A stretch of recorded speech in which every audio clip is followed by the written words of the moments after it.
Hey guys, welcome back to my channel. It is a cold and rainy day, which seems like the perfect day to talk about some books. As you are probably aware, February is Black History Month, and basically every time February rolls around, I remind myself about halfway through, oh yeah, it's Black History Month, I should be reading books by African American authors, but by then usually the month is already halfway over, and I'm in the middle of some things, and it just doesn't happen. So this year, and this past February, I decided no more excuses. I'm gonna actually do it, especially because I had quite a few books by African American authors that had been sitting on my TBR pile for months and months and months, and I really just needed an excuse to read them, I guess. So I did end up finishing 6 books in February. 2 of them were books that I was still reading in January, so they were not by African American authors, but the 4 that I did read that were by African American women were Radio Silence by Alyssa Cole, and this one is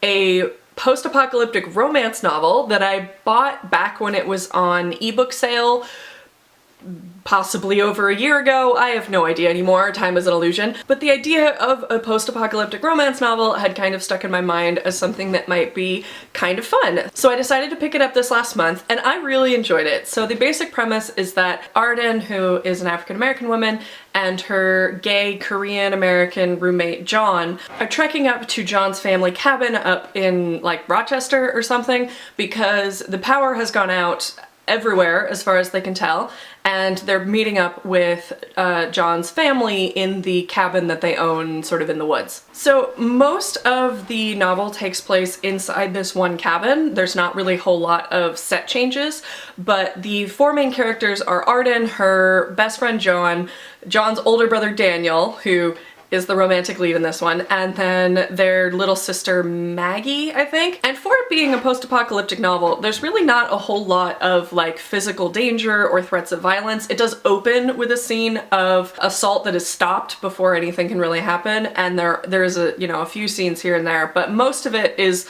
actually just about these 4 people in this cabin trying to figure out how they're gonna live now that there's no power. The book is the first in a series. It's the Off the Grid series, and I believe the second book features John, the gay best friend. I am pretty sure I'm gonna be reading that at some point because it was a really fun book. You know, it's a romance novel, so the stakes, despite it being post-apocalyptic, weren't ever really that high, but that's kind of what you want in a romance novel. So the next book that I read for February is one that I had been telling myself that I needed to read since it came out. It has gotten so much acclaim. Everyone has loved it. It was on the top bestseller list for weeks and weeks and weeks. It was The Hate U Give by Angie Thomas.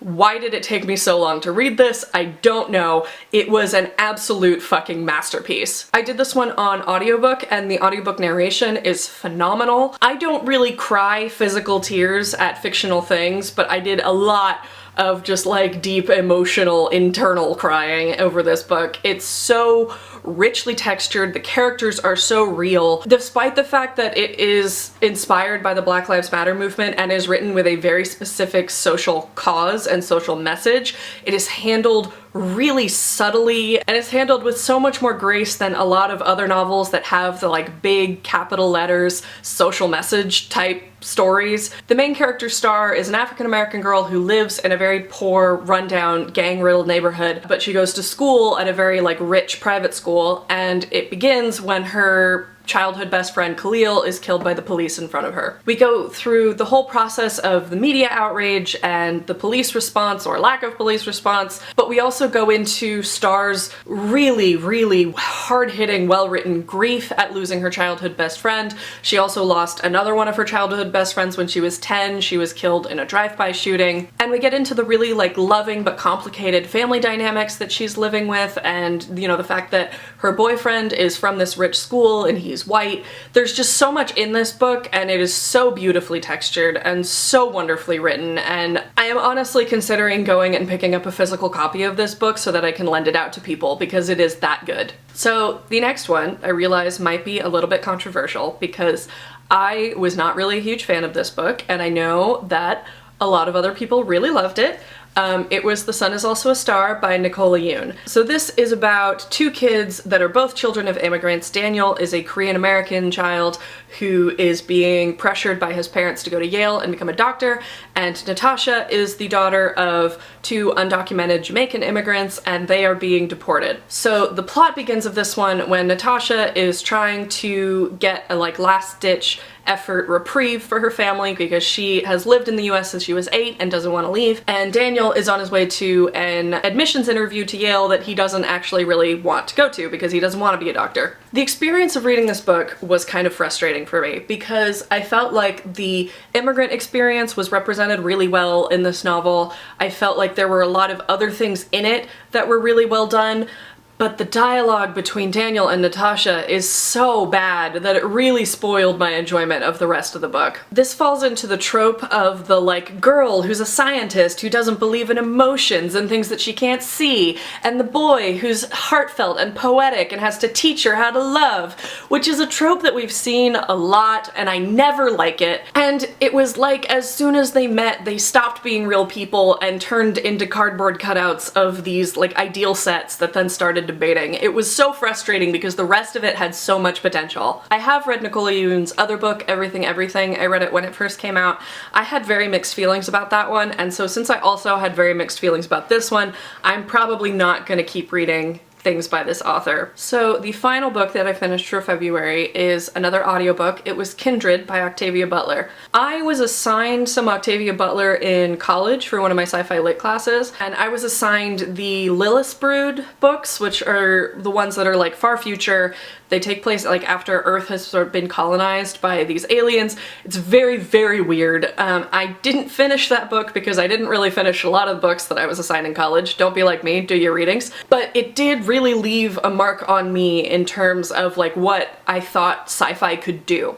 And I'd been told to read Kindred years ago. I'd even bought a copy used off of Amazon, and then 6 months later when I went to go read it, realized that the first 20 pages of my copy were missing. So, all that to say, I finally got around to reading Kindred, and oh my god, it is a hell of a ride. So this book is actually considered one of the first African-American sci-fi novels, and it is about a woman named Dana living in 1976, which I believe is about when this book was written. All of a sudden, without warning and without explanation, being transported back in time to about 1819, I think. It changes, but it's in that sort of general area. And she realizes that she's being pulled back because one of her ancestors is in trouble and she has to save his life so that her family and her existence will continue. The conflict is that when she gets transported back, she realizes that this ancestor of hers is a white male slaveholder in the antebellum South. And so she has to sort of come to terms with her own personal family history,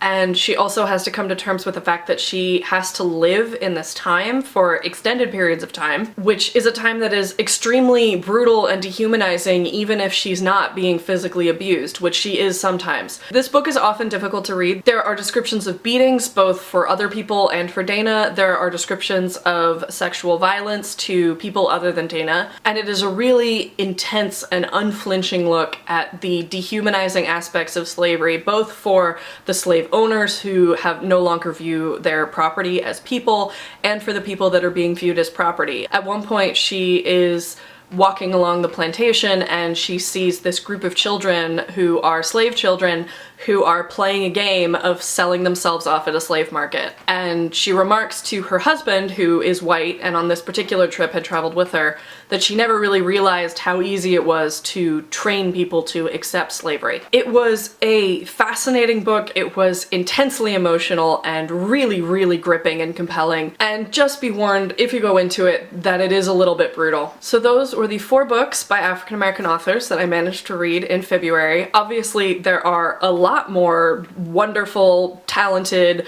fantastic African-American authors that I will try to get to, hopefully before next February. But I feel like this was a good challenge to myself, and obviously I am not an expert in African-American literature. That would be ridiculous. But there's clearly such a deep and rich talent pool, and I think it's a shame to ignore them and to only read white authors. So thank you guys so much for watching. If you did do something like this for February, let me know what you read and enjoyed in the comments. And if you didn't, let me know if there's any that you're planning to read now, because you can read African-American authors in any month. It doesn't have to be just February. But I will see you guys very soon with another video. Thanks for watching, guys. Bye!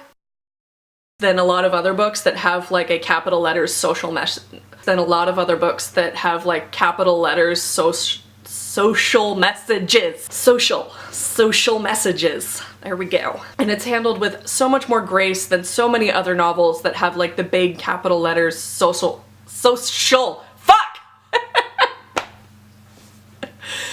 Ugh.